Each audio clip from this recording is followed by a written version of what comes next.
Hey there guys, Botstowo here. Today I will be talking about the Dustite series of respirators. The two I will be showing off today are a Willson number 460 and a Willson number 400. So to start this video off, let's talk about the T.A. Willson Optical Company. It was founded in 1871 and named after T.A. Willson, who would act as the company's vice president. Originally, they just sold corrective and fashion glasses, but they would eventually also start producing safety glasses to outfit America's growing industry. It would remain like this for quite some time, but then World War I happened. Not only did the Great War see massive leaps in technology regarding respiratory protection, but it also caused gas masks and respirators to enter the public eye. At this point, the American gas mask and respirator industry had been chugging along for many, many years. But with this new public awareness of respiratory protection, a bunch of new and existing industrial protection companies would get an interest in entering into that market. One of those companies would, of course, be Mine Safety Appliances. But sadly, we're not talking about MSA today, we're talking about fucking Willson. And yeah, Willson was another one of these companies that got interested in respiratory protection right after World War I. But to go forward from this point, we actually kind of need to go back. Specifically, we are going back to March of 1916 with the founding of Walter Soderling Incorporated of New York City. It was founded by a Mr. Walter Soderling, who acted as president of the company, to produce and sell industrial safety gear. In 1917, they would come up with a product that they were quite happy with. This would be the Dustite Respirator, designed and patented by Walter Soderling himself. In fact, they were so confident in the Dustite that they would send samples to the underwriters' laboratories in order to get it tested and approved. The underwriters' laboratories is, of course, a laboratory that tests a variety of different consumer products for quality and function. The Dustite was submitted to the underwriters at a time before Bureau of Mines approval numbers. So they didn't legally have to do that, they just did so because they were confident in their product. That move certainly paid off because it became the only respirator at the time to actually pass the tests it was subjected to by the underwriters. And of course, they really wanted you to know that, so that's mentioned in all of their ads for the Dustite. The Dustite respirator would continue being sold by Walter Soderling Incorporated until mid-1920 when the company, its patents, machinery, trademarks, etc. were bought by Willson Goggles Incorporated. At this point, production of the Dustite respirator would move to one of Willson's factories, and manufacture would be personally overseen by Walter Soderling. Under Willson, the Dustite would become a bit of a success and would be sold for a very long time. They would develop many, many variants. I myself have identified 15, and the most recent reference I can find to the active sale of the Dustite is from 1984. So yeah, the Dustite stayed on the market for quite a while. And that's pretty much all I have to say regarding the history, so let's move on to actually handling these respirators. But before we jump into these examples, I'm going to talk a little bit about the original Dustite. Unfortunately, I don't have one, but I can still tell you what's different about it. First of all, it's made out of gray rubber instead of black rubber.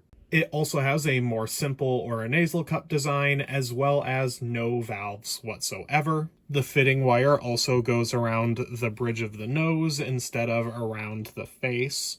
And finally, the Dustite logo is offset to the wearer's left side instead of being right on the middle there. What we have here is a Willson number 460 on the left and a Willson number 400 on the right. We will start with the number 460 because I don't have the sanitary facelet installed on it. So as you can see, today we are dealing with kind of a simple design.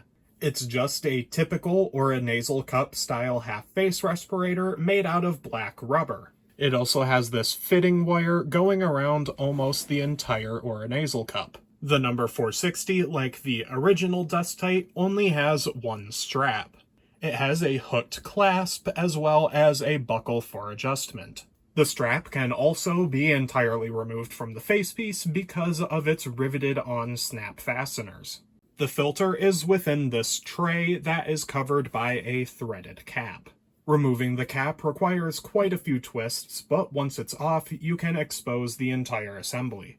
The filter, of course, consists of a single cotton pad, and the inlet valve is, of course, just a rubber disc valve. Moving on to the exhale valve, it is also just a rubber disc valve that is mounted to a stock. The interior is also quite simple, with just a hole leading to the exhale valve and your inlet valve just clearly visible. You'll also notice that the peripheral seal doesn't have any sort of folded-in section or any sort of texturing. To my knowledge, none of the Dustites have that. That's pretty much all I wanted to say about the facepiece, so let's move on to the rest of the kit. I'll start off by showing you just every side of this box. There's your label side, your parts list, instructions, a series of patents, as well as manufacturing information. And if we go to the top, it's just another label. And on the bottom, that's your Bureau of Mines approval. The inside of the box is completely blank, so I won't be showing you that, but what's inside is a little packing card, and it's meant for quality control accountability, really. So for instance, if you open up your box and your respirator's all fucked up in one way or another, you can actually write to Willson and they will want to know what line actually produced this. So that's what this card is for. Also included is this little paper packet here. Inside that packet is a bunch of spare filters, as well as a couple of sanitary facelets. I believe these to be facelet number 2s, that's the specific model, but I don't know for sure. But anyways, a sanitary facelet is pretty much exactly what it sounds like. It's an elastic cloth facelet that you stretch over the peripheral seal of your respirator, and that keeps it clean. With all that said, I believe we can now move on to the Willson number 400. This is a variant that I personally find more interesting. Getting into it, you can see that the oronasal cup is still made out of black rubber, and the Dustite logo is still on the bridge of the nose. That's pretty much where the similarities end. Since the filter is kind of the most interesting thing here, I'm going to talk about that next. Unthreading it reveals that the inlet valve is actually a cassette, and it's entirely free-floating within that assembly. Once you remove the filter, that just falls out. And now it's not falling out, but you know, it's not held on there by anything other than the filter. That means that there needs to be 2 different gaskets. The first one is located between the plastic rim of the inlet valve assembly and the plate. That gasket is made out of rubber. The other gasket is actually on the filter, but this one is made out of wool felt. I'm sure you've noticed that this is kind of a strange looking filter. I've actually made a YouTube short explaining why it looks like this, but I will explain it here too so you don't have to go clicking around. So this is what's called a bag type filter. It was an early attempt at making respirator filters more efficient. How it does that is just increasing the surface area of the filtering element. Comparing it to this filter from the Dustite 460, you can see that the filtering area is actually a lot lower. And that means that something like this, that just flatly covers the mask's inlet, is going to clog up a whole lot faster than something that, you know, has a lot more filtering area. To keep the filter from crumpling up when you inhale, it's actually kept constantly inflated by a large spring. So if you squish it, it just pops back into shape. The final thing I'd like to mention regarding this filter is that when you thread it on, you'll notice that the filter itself is actually a little bit loose compared to its threads. That's so that you can actually adjust the angle of the filter so that it's always pointing down when you thread it on.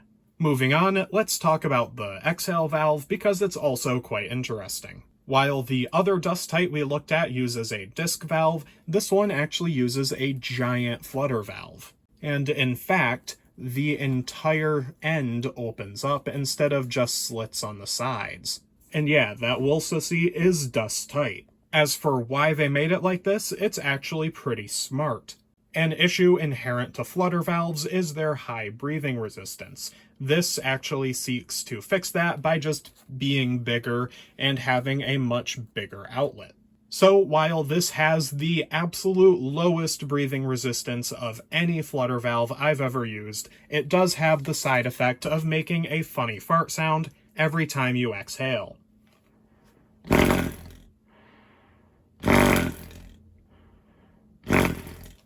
Yeah, like that.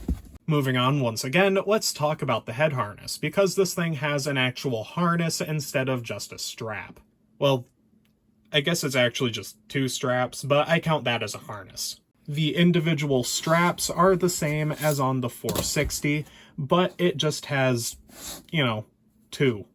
The 4-point design is necessary for a bag-type respirator like this because its incredibly long filter can torque the mask more easily, so that extra support is nice so it doesn't break the seal. Before we look inside, I will mention that I do actually have a Willson number 2 facelet on this one. These were meant to be bought in bulk and disposable, so they were cheap. And this one goes around the fitting wire and all the way in here. Looking at the interior, we can see that it is quite different than the 460. Not only is the cut for the chin a little bit more pronounced, but it doesn't have that recessed inlet valve of the 460.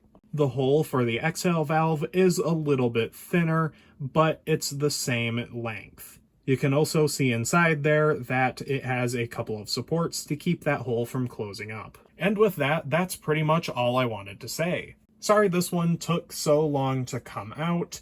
I had been recording it on and off for like a month, and I don't even have an excuse like, oh, my computer broke this time. It's literally just, I just didn't feel like it. Before we go, my mom wants me to monetize this channel more, so, donate to my coffee, buy my merch, perhaps, get a cool shirt. Yeah, give me money or you're gonna make my mom sad. But jokes aside, thank you very much for watching. I will see you in the next one, whenever that is.